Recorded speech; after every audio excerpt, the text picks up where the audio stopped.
15 years ago, I was a teaching artist in the New York City public schools, and one of my projects was adapting and directing a production of Charlotte's Web with a group of third graders at PS 220, the Mott Haven Village School in the South Bronx.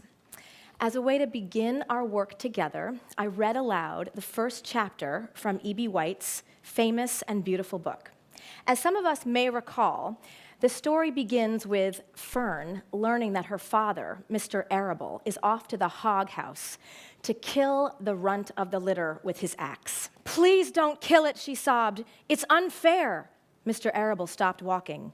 "Fern," he said gently, "you will have to learn to control yourself." "Control myself," yelled Fern. "This is a matter of life and death, and you talk about controlling myself?" Tears ran down her cheeks, and she took hold of the axe and tried to pull it out of her father's hand. Well, the pig is saved, and later that morning, Fern discovers a carton on her chair at breakfast.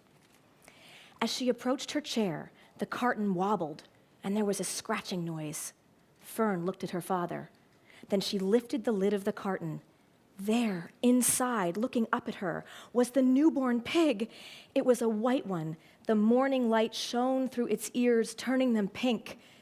"He's yours," said Mr. Arable, "saved from an untimely death, and may the good Lord forgive me for this foolishness."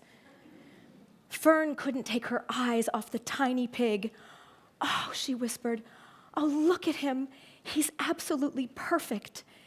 She closed the carton carefully. First she kissed her father, then she kissed her mother, then she opened the lid again, lifted the pig out, and held it against her cheek. Well, when I finished reading the chapter, the kids lined up for lunch, and a little boy named Joey tugged on my sleeve, and he said, "Miss B, I felt like I was right there. Like I could really see that little pig. I never got inside a book before like that." Well, I was thrilled that Joey was enjoying the story, but to be perfectly honest, at the time, I was much more concerned with how in the world we were going to make all those farm animal costumes just using pillowcases and whether the kids would memorize all their lines or not. They did, and we did. And every time I visited that classroom, the kids couldn't wait for me to read aloud to them again. For all the kids in the audience, would you raise your hand if you really like it when teachers read aloud to you or parents read aloud to you? Or adults, do you remember being read to and loving it? Well, I've been an educator for almost 20 years, and I've read thousands and thousands of pages aloud, and I've never met a group of kids who didn't love it, who were immune to the spell of a great book being read aloud. As a teacher and a mom, I can't think of many things that matter as much as reading aloud to our kids at all ages, at school and at home, because reading aloud gives kids a special kind of access to the transformative power of story and to the experience of what real reading is all about, which is to deeply understand, to think, to learn and discuss big ideas about the world, about the lives of others, and about ourselves. So when I think back to what Joey said to me all those years ago, "Miss B, I felt like I was right there, like I could really see that little pig. I never got inside a book before like that." I'm struck by this idea that reading aloud for Joey made it possible for him to get inside a book, as though before that experience, he was outside. Because Joey's not alone in feeling that way. Reading for a lot of kids can feel like a locked building. Without the right key or the right code or the right experiences, they can't get in. They feel like they're outside. Because for some kids, dealing with the code, the tangle of letters and sounds, tricky words and vocabulary, is a more difficult process for any number of reasons. The decoding of words takes up so much brain energy, they don't have a lot of brain space left over to actually take in the story or the meaning. For other kids, the decoding isn't so difficult, but it can sometimes feel like they're just translating words across a page, like how I might do with a medical textbook or a medical journal. I could translate or decode the words, but I wouldn't be able to understand them or think or talk about them. How many of us here have found ourselves halfway down a page only to realize, I have no idea what I just read?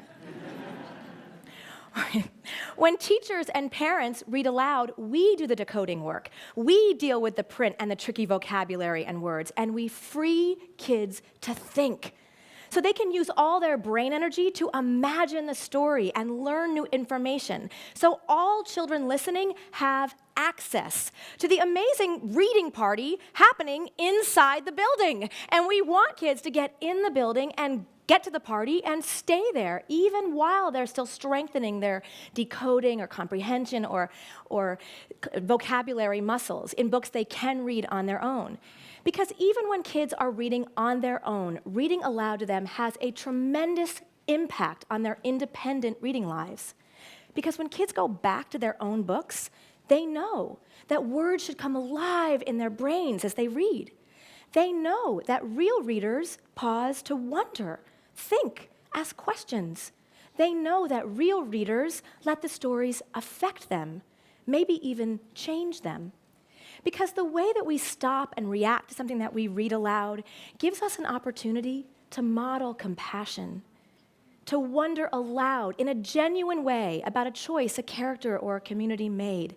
When we read aloud, we can help kids walk in the shoes of people who might be radically different from themselves, or see reflections of themselves, which might make them feel less alone or more hopeful. What happens when we walk in the shoes of Kek, a young refugee from Sudan who comes to Minnesota after seeing his brother and father killed in a war? What can we learn from Augie, who was born with a rare facial anomaly?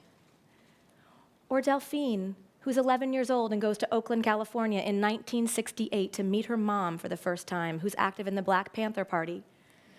Or Anne-Marie, who helps her best friend escape to Denmark during the Holocaust? We can give kids access to stories and books and ideas and information that they otherwise might not get a chance to explore, or explore as deeply. And finally, reading aloud gives us a chance to look up from our screens, our phones, our computers, to connect with each other through the simple act of reading and talking together. When we read aloud at school, we're often gathered together in one place, and we're teaching kids how to talk together, how to listen, how to look each other in the eye and say, "What do you think?" To say, "I think differently, and here's why." But we're also creating moments of connectedness and joy in our classrooms on a daily basis. And at home, it's a chance to carve out a time when we're not on our phones, but we're entirely focused on our kids, where we pull up alongside them and read and talk together, even when they can't sit in our laps anymore, even and perhaps especially when they'd rather be on their phones, even when they're not 3 or 4, but they're 8, 10, 12, a teenager, and they might not be as inclined to share so much with us anymore. Having a book to lean on can help us get inside them. In her new book, Reclaiming Conversation, Sherry Turkle reminds us how essential face-to-face conversation is. She says we're tempted to think that our little sips of online connection add up to a big gulp of real conversation, but they don't. I believe that reading aloud together provides an opportunity for a big gulp, for a chance to connect and talk together in consistent, meaningful ways, so that kids not only fall in love with books and reading and get better at it, but they also learn to think deeply, to consider other points of view. They learn to listen, and they learn to look up. Thank you.